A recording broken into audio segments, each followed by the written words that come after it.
So what's up mga kaidol no? Nanapod tayo another blessing sa Gabuntagon. Nanagan ato ang mga julin mga kaidol. Muna kuha na to sa itong Rentex mga kaidol no?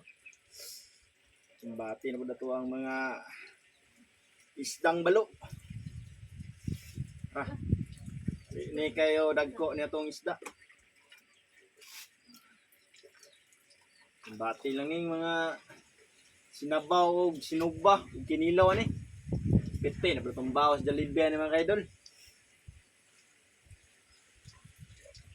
Atong kinilaw mga kaidol, napa.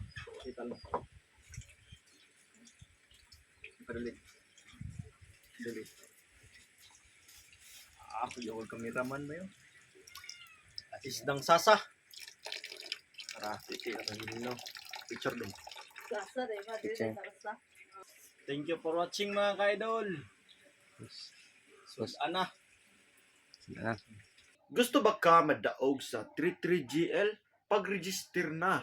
Ang link nasa comment section.